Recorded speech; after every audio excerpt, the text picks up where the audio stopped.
Bull की हवा का झोंका क्या देगा बियर को मौका। थंबनेल पे आपने बिल्कुल सही देखा है। तो दोस्तों पिछले वीक हमारी बात हुई थी कि निफ्टी 18,000 और बैंक निफ्टी 43,500 तक आ सकता है, जो इस वीक आ चुका है और आज के दिन बहुत ही बढ़िया तरीके की तेजी देखने को मिली हमें।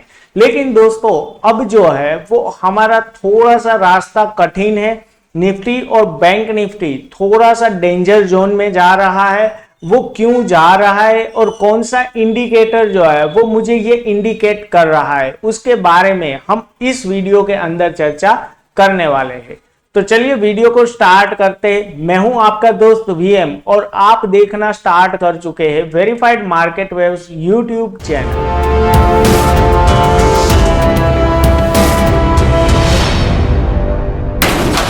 तो दोस्तों आपके सामने यहाँ पर निफ्टी का चार्ट शो हो रहा है। जैसा कि मैंने पिछले वीक आपको बताया था कि ये हमारी वेव 1 है, ये हमारा वेव 2 है। ये पूरा जो चला वो हमारा वेव 3 था, उसके बाद हमारा 4th वेव आया और अब जो है वो 5th वेव हम ऑलमोस्ट कंप्लीट कर चुके हैं आज के दिन। थोड़ा सा जाना चाहे तो थोड़ा सा और ऊपर जा सकता है, लेकिन दोस्तों अब जो है वो ये हम जो सिंगल पीस मान के चल रहे हैं वो ऑलमोस्ट खत्म हो चुका है। तो अब कहीं ना कहीं आने वाले वीक में हमें यहां से कोई करेक्शन देखने को मिलना चाहिए। अगर करेक्शन देखने को मिलता है तो उसके बेस पे हम जो है वो ऊपर की ओर राइड कर सकते हैं। लेकिन ऊपर की ओर राइड करने से पहले दोस्तों एक छोटा सा जो है वो खतरा मंडरा रहा है। यहाँ पे छोटा सा नहीं कहूंगा, बहुत बड़ा खतरा भी है। लेकिन डेली टाइम फ्रेम पे अगर हम देखने जाए तो यहाँ पर मुझे एक बड़ा वाला हेड एंड शोल्डर टाइप का पैटर्न जो है वो देखने को मिल रहा है। अगर ये एक्टिव होता है तो कहीं ना कहीं मार्केट के अंदर बड़ी गिरावटें जो है वो स्टार्ट होने की संभावनाएं भी बढ़ जाएगी। अगर यहां से आप देखने जाओ तो ये आपका शोल्डर 1 है, ये आपका हेड है और ये आपका शोल्डर 2 है, यानी कि यहां पे आपकी नेकलाइन आ रही है। तो दोस्तों यहां पर गौर करने वाली बात यह है कि इस वीक में हम जो है वो यहां तक तो ऑलमोस्ट पहुंच चुके हैं। ओके, थोड़ा सा 100-150 पॉइंट बाकी है। अगर 18,250 के आसपास आने वाले वीक में हम पहुंचते हैं और वहां से गिरना स्टार्ट करते हैं इंपल्सिव, तो कहीं ना कहीं हम ये मूव जो है वो नीचे की ओर एक्सपेक्ट करके चल रहे हैं। ओके, और इसका मतलब ये नहीं है कि हमें इसी मूव के अंदर रहना है। लेकिन दोस्तों यहाँ पे ये एक डेंजर जोन है 18,250 तक का। अगर उसके ऊपर निकलने में हम कामयाब नहीं होते तो कहीं ना कहीं आपको बड़ी गिरावट के संकेत जो है वो स्टार्ट हो जाएंगे। और मैं हमेशा से दोस्तों एक चीज बोलता हूं कि आपको कभी भी ऐसा नहीं करना है कि भाई हम जो है वो बुल रन में जा रहे हैं तो बस बुल ही बुल सोचेंगे और बियर में जा रहे हैं तो बियर ही बियर सोचेंगे। क्योंकि देखो दोस्तों यहाँ पर ना स्टॉक मार्केट के अंदर एक चीज हमेशा याद रखना, यहाँ पे बुल और बेयर को घूमने में ना ज्यादा टाइम नहीं लगता है। 1 घंटे के अंदर बुल रन आपका बियर रन में जो है वो स्टार्ट हो जाता है। तो हमें दिमाग में वो चीजें जो है वो रखनी है। लास्ट में आपको बताता हूं कि कौन सा इंडिकेटर जो है वो डेंजर जोन बता रहा है मार्केट के लिए। और अगर वो जिस प्रकार से पिछले कुछ हिस्ट्री के अंदर काम किया है उसी तरीके से काम किया तो आपका मार्केट जो है वो बड़े वाले करेक्शन के अंदर जो है वो जाने की संभावनाएं बढ़ जाएंगी। तो आइए पहले देख लेते बैंक निफ्टी, उसके बाद में जो है वो हम उस इंडिकेटर पे जाते हैं। दोस्तों यहां पर एक काम आप और भी कर लेना, निफ्टी के अंदर यहां से आप अगर रिट्रेसमेंट लगा दोगे तो आपको पता चलेगा कि हम 0.618 के आसपास तक जो है वो पहुंच चुके हैं। ओके, तो कहीं ना कहीं यहां से गिरावट के संकेत जो है वो दिख रहे हैं। अब चलते बैंक निफ्टी की ओर और जान लेते कि बैंक निफ्टी में कौन सा पैटर्न बना है। उसके बाद हम जो है वो उस इंडिकेटर पे जाते हैं जो हमें डेंजर जोन बता रहा है। तो दोस्तों पिछले वीक बैंक निफ्टी में भी मैंने अवर्ली टाइम फ्रेम पे आपको बताया था कि हम 1, 2 और ये हमारा पूरा का पूरा 3 वेव और यहाँ कहीं पे हम खड़े थे 4th वेव के लिए। उस टाइम पे मैंने आपको बताया था कि यहाँ से हम जो है वो 43,500 तक जा सकते हैं। और आज अगर आप देखने जाओगे तो हम 43,500 के लेवल के आसपास तक पहुंच चुके हैं और ये वाला एरिया जो है वो सेल जोन है। तो यहां से बियर गैंग एक्टिव होने के चांसेस जो है वो ज्यादा है। तो आने वाले वीक में अगर यहाँ पे कोई करेक्टिव पैटर्न मिलता है तो उसके बेस पे हम जो है वो ऊपर जा सकते हैं, कोई दिक्कत नहीं है। लेकिन निफ्टी की तरह बैंक निफ्टी के अंदर भी अगर हम देखने जाए तो डेली टाइम फ्रेम पे ना एक हेड एंड शोल्डर टाइप का पैटर्न जो है वो देखने को मिल रहा है। तो इसके ऊपर हमारी पूरी नजर होनी चाहिए। यहां से ये स्टार्ट हुआ है और इस प्रकार से जो है वो आपका हेड एंड शोल्डर पैटर्न दिख रहा है।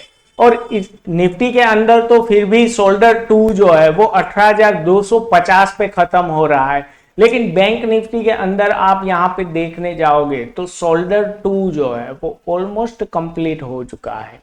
तो दोस्तों बैंक निफ्टी के अंदर गिरावट जो है वो पहले स्टार्ट होगी अगर इसको नीचे जाना है तो यहां पर भी अगर आप देखने जाओगे तो बहुत ही बड़ी गिरावट हो सकती है अगर ये हेड एंड शोल्डर एक्टिव हो गया। तो अभी तक एक्टिव नहीं हुआ है लेकिन एक्टिव होने के चांसेस जो है वो कहीं ना कहीं 70% मुझे लग रहे हैं।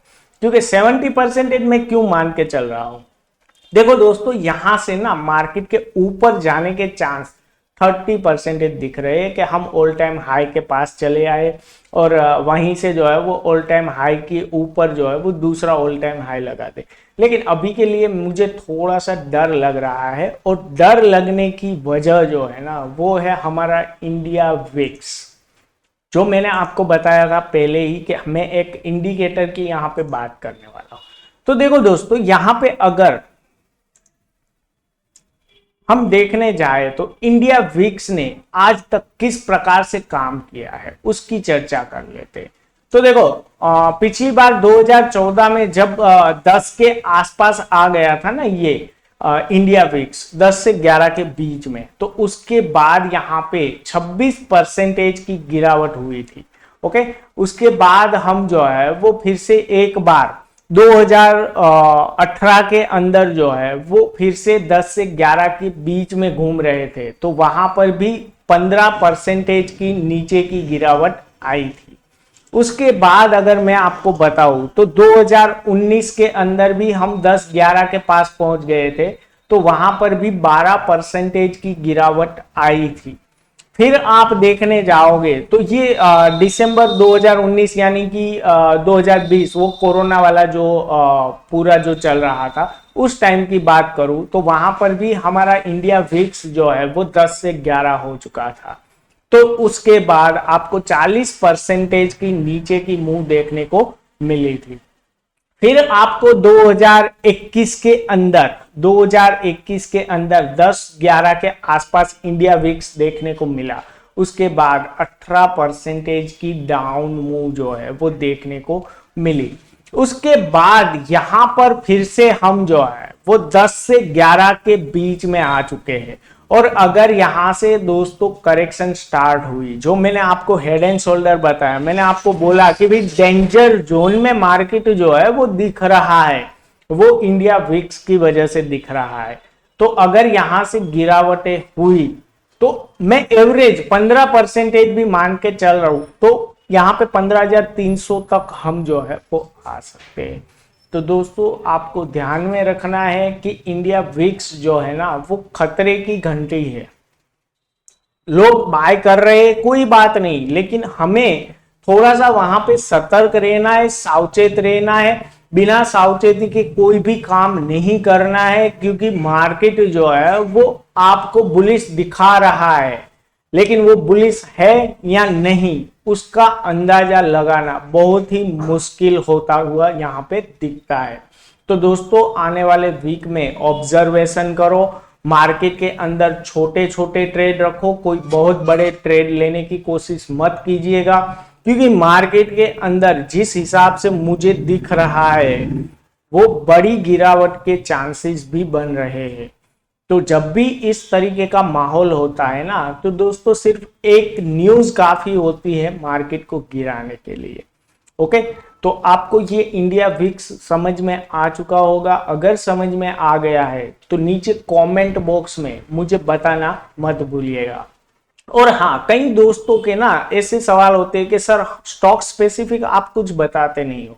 तो देखो दोस्तों, स्टॉक स्पेसिफिक जानने के लिए ना आप अपने स्टॉक कमेंट बॉक्स में बता दो, वहां से मैं जो है वो एनालाइज करके आपको एक पीडीएफ बना के टेलीग्राम चैनल पे दे दूंगा, ताकि आपके सारे स्टॉक जो है वो वहां पे एनालाइज हो जाए। और एक दोस्त जो है, एक मेंबर सिर्फ एक ही स्टॉक के बारे में पूछेगा। तो आपको निफ्टी और बैंक निफ्टी का प्लान समझ में आ चुका होगा। ऐसी आशा के साथ मैं यहां पे वीडियो को खत्म करता हूं। लेकिन वीडियो को खत्म करने से पहले दोस्तों, अगर आप चैनल पर पहली बार जुड़े हो तो चैनल को सब्सक्राइब कर लेना और बेल आइकॉन को प्रेस करके ऑल पर क्लिक कर लीजिएगा, ताकि आने वाले हर वीडियो की नोटिफिकेशन आपको मिलती रहे। नेक्स्ट फ्राइडे फिर मुलाकात होगी, तब तक के लिए bye bye, take care and thank you for watching our video. जय हिंद।